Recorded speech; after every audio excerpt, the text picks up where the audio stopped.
So, hello everyone. My name is Pitam Paul, and welcome to my YouTube channel. So, here I have come with another inspirational story today, and in this story, I will be talking about a non-NITian student who got the scholarship in Arizona State University for his master's courses, and he got approximately 90% scholarship in that university. So, it's a very unique and obviously inspirational journey. So let's discover the whole journey. So to discuss about all the things, I am having with me that person, Mr. Abish Shaha. Let's welcome him. So welcome Abidda, and thank you so much for your time for this video. I'm really honored to have you on my channel. So please introduce yourself. Yeah, not a problem, Preetham. Thank you so much for having me on your channel. Uh, I'm always up for a good conversation, and so to start with, basically, I'm a Agartala boy. I grew up in Agartala and went to Shishu Bihar School for my studies. I had like wonderful memories back there, growing up in the bylines of Agartala for and like spending 18 gorgeous years of my life in Agartala, right?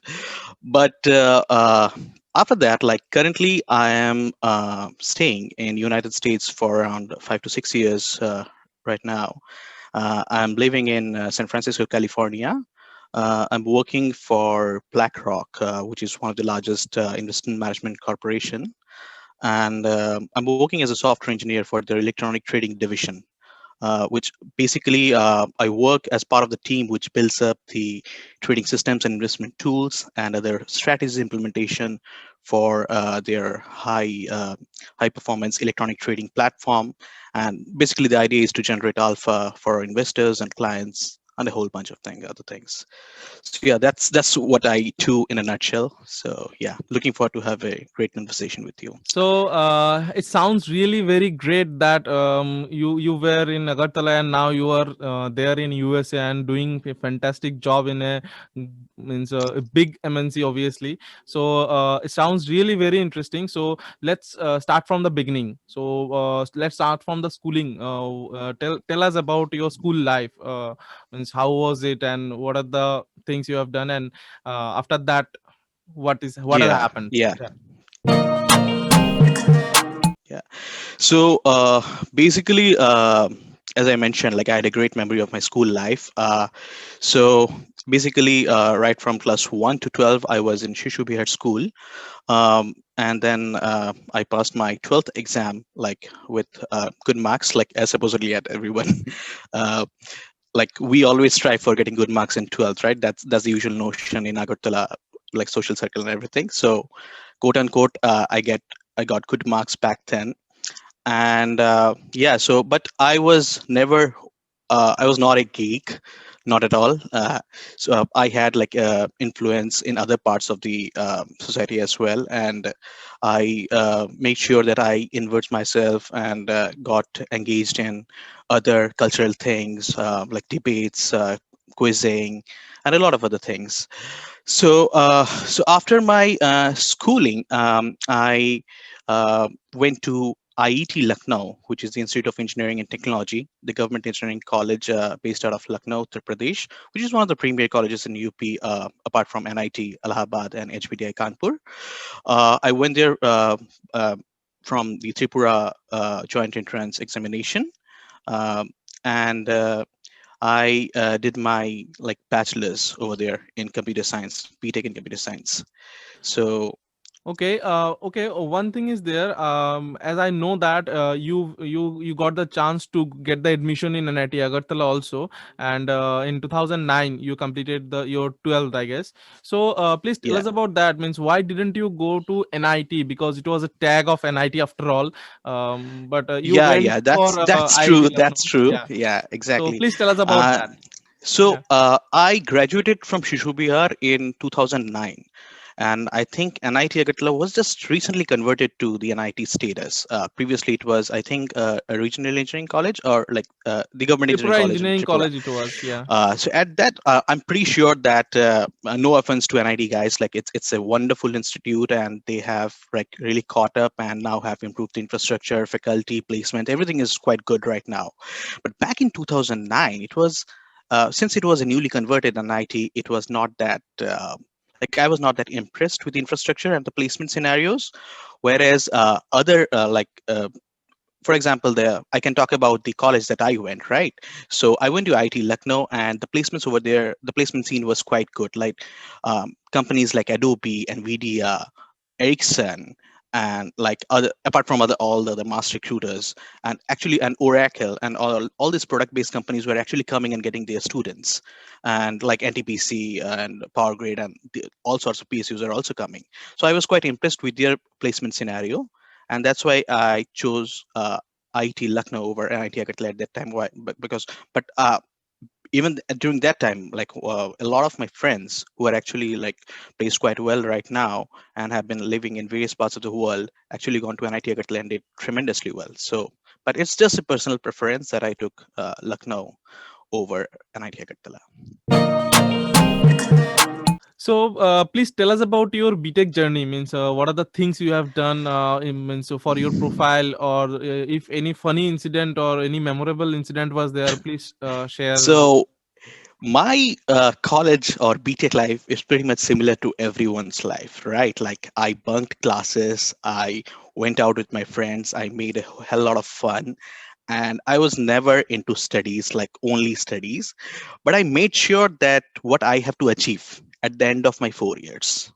I was not at all studious. I was like having parties and like all other distracting stuff.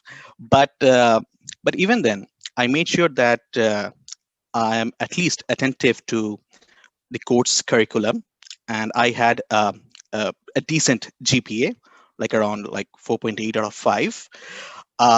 I But I made sure that I invest in my profile. I started doing like individual projects. I started hands-on programming right from second year second year in second year in college. I made sure that I do stuffs for my college, like even like small stuff like working for your college fest, like building a website or something like that, and making a project that may will be beneficial to a small company, or like voluntarily engaging yourself in some of your seniors project and stuff like that. These are all the soft skills that I was trying to develop during my PTech days. But if you have a focus that you need to do research or masters in computer science, then you need to have some understanding of the research projects as well. So during my third year and final year projects, I made sure that I took projects that have like like you'll see people like doing third year, fourth year CS projects as like building a credit application or building a hotel management system. These are all like you can code it out, right? There's no research about it. So if you just push yourself and go in the ahead of like doing a little bit about whatever your interests are, your interest can be varied. It can be cryptography, it can be machine learning, it can be databases, it can be system engineering, whole lot of things. So I made sure that I do I read those research papers, and even though I didn't understand a whole lot of it, but I made sure that I read them. So at least I'll be at the top of my game. I'll be knowing what other inventions or what other developments are being carried out in the world, right? At least I know about those lingos terms, and then I can Google out and make myself up to date. Keeping yourself up to date is a very important thing, and that's what it will open the windows of your mind, and you can actually go ahead and get the best of the opportunity. So I did that. The third thing I did was I kept a very healthy and relationship with my faculties, my professors out there in IIT Lucknow. I discussed with them about the things that I want to pursue in future and how I should go ahead. And my seniors, of course, like there were a couple of seniors that have already been in United States at that time, like in Stony Brook University and Georgia Tech. So I had regular conversations with them, and like asked about them. How did you like improved your profile? What are the things that you have done? And what change I should bring in my study pattern, or how should I go ahead and approach. So yeah, so those are the main things. And the other important thing, I think, in our undergrad days, people get a lot of like distraction, and they usually get diverted in multiple areas. What should I do? Should I go for placement? Should I go for MTech? Should I go for MBA? Or should I go for MS? So they are they are not able to like make up their minds. But that's actually causes a lot of problem, because you can excel in any of those four areas, right? You can get a very good job, succeed in life, and get the best out of it. Or you can go to MTech, do some research, and like you can like get a really wonderful job opportunity. Or you can go and choose MBA as such. But the thing is, like all of these, for all these things, like, what matters is like your individual preference and interest. So you should be very very thoughtful about it. Like, what do you want to do in life? There are pros and cons for every aspect, right? Nothing can be 100% correct. It all depends on individual, and it's all relative. So basically, the thing is, you have to be very focused and make up your mind. Okay, this is what I am going to do. I'll be giving 100% to it, whatever it is. It might be placement or things. So at that point of time, my interest was, I'll be going for MS because I wanted to pursue research in computer science. Like, I want to further my research, and I want to see like what else is there, how the companies are working in the cutting edge technologies. Because we all know, like in computer science or like in other IT field, the work that we get in India is like being outsourced from US or other parts of the world, right?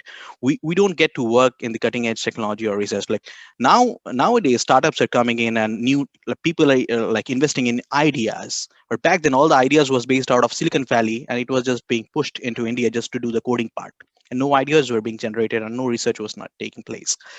So yeah, so that's why I made sure that I go for MS and in the US.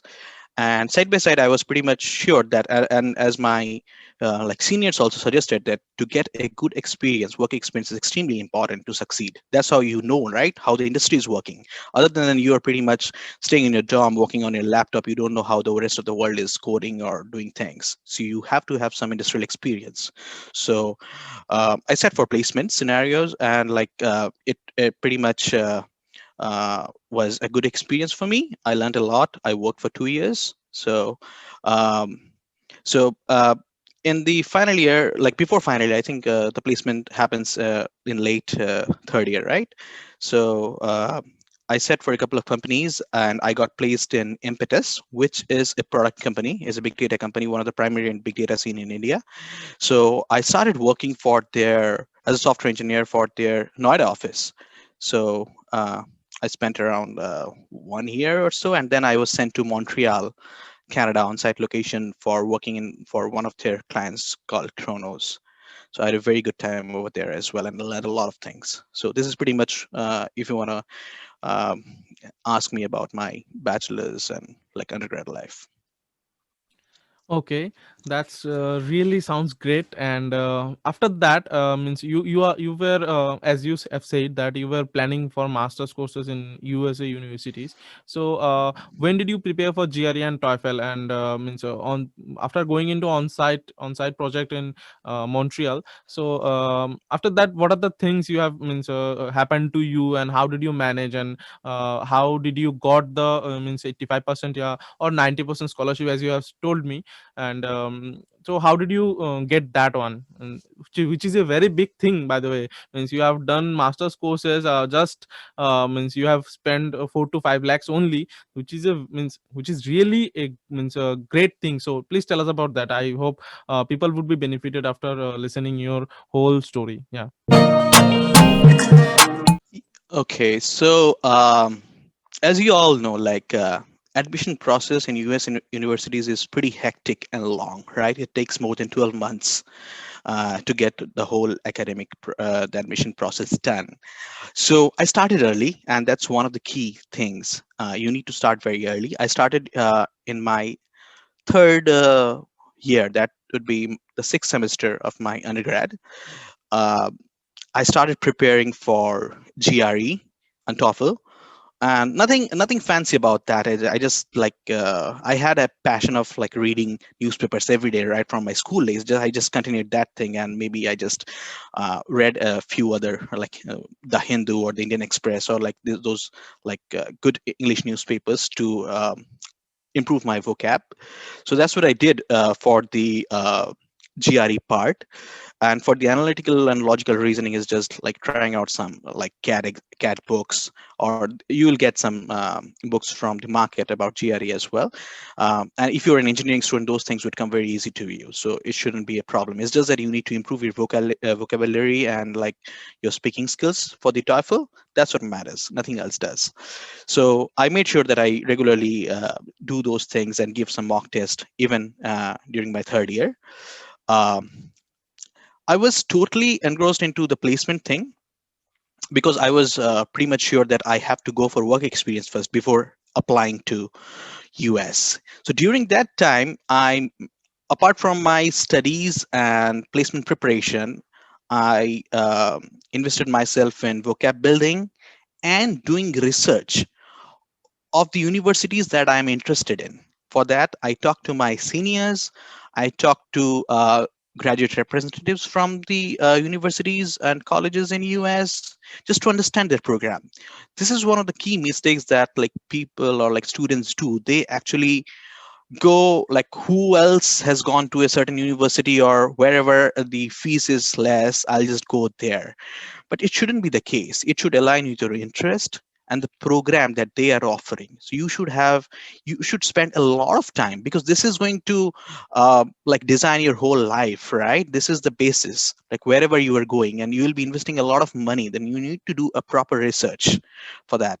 So I invested like a lot of time in discussing which program would be best for me, what are the avenues that it's going to open for me, what are the job opportunities. A lot of factors actually play a role in deciding in US universities. First of all, like which school you are into, what is the reputation of that school, then the program that you are enrolled into, like is it something as per your interest, how is the faculty, and then what is the quality of the various labs in that university, is there any major research happening in this area or not, what are the on-campus job opportunities, and what is the location. Like you can get a college in maybe Midwest or Central America where there is extremely winter or harsh conditions, right? You won't be able to survive back there. So you know to make sure that whether that area is comfortable um, with your like wherever you were comfortable living in or not. So these things are very crucial in deciding your universities. And also, like if you are close to Bay Area, there are better chances of getting an internship or a full-time opportunity rather than staying in somewhere in Arkansas or Kansas or maybe Michigan, right? So if you live during, like in any of the coast, like either in New York or in Bay Area, California, so you'd have much better opportunities in doing a job opportunity. But you need to do some comparisons. So naturally, the cost of living over there in New York and California would be extremely high. So you may go for some other small college town like Florida, like Gainesville, Florida, or like Tempe, Arizona, where the cost of living is not that much. So there are a lot of things that you need to do research, taking into consideration everything: your finances, your educational interest, your future interests, and everything else. So I majorly did that during my third and fourth year, uh, apart from my placement preparation.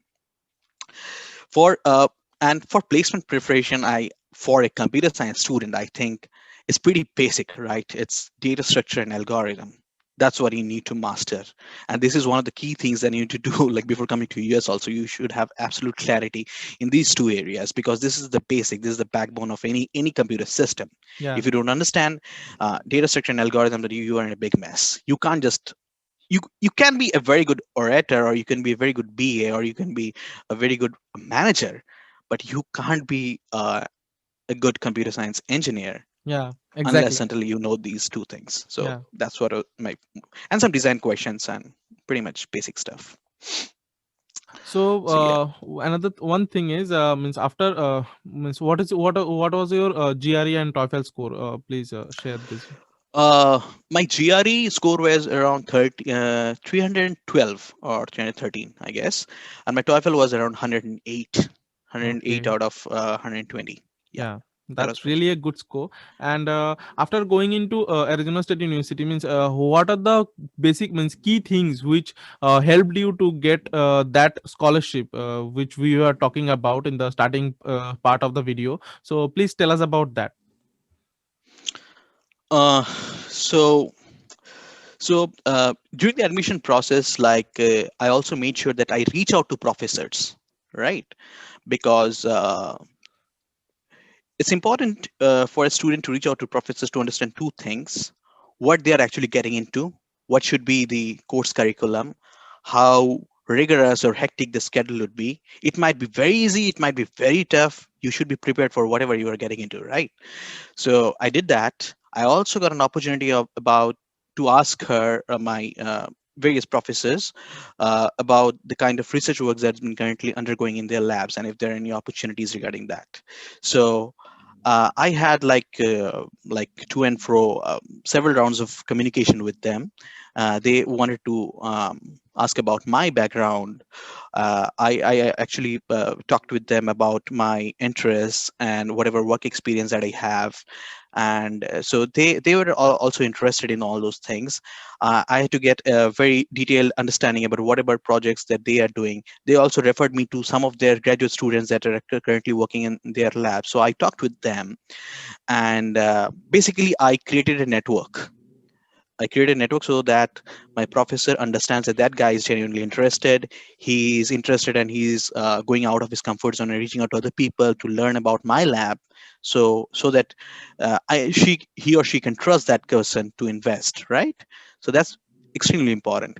And side by side, like I also said, right, like I made a very healthy kept a very healthy relationship with my undergrad faculties, undergrad professors. So I made sure that I get a good letter of recommendations from them. You can't just like go up to their door one fine day and say, sir, just why don't you write a letter for me? You need to maintain a continuous and natural relationship with me to get a good LOR, right? Otherwise it doesn't make any sense. Otherwise they would simply be writing some stuff which would not be that powerful, and it would not make any impact in your overall profile and admission process. So I got those good LORs from my teachers, and then passed into uh, like the admission board, the admission committee. So all these things I think played a major role in me securing that scholarship. And also uh, I can go in detail about how I help my like professors and teaching undergrad students in US and helped her in her IMODS lab. So all these things actually helped me in securing the scholarship. To summarize, so all these factors, like all those, like getting good LORs from my faculties, maintaining a good relationship with the professors, talking with my like prospective researchers in the Arizona State labs, and the faculty members that I'm approaching for getting a scholarship, and conversing and showing interest in their projects, all that actually helped me in getting that scholarship and the other on-campus and research jobs in Arizona State.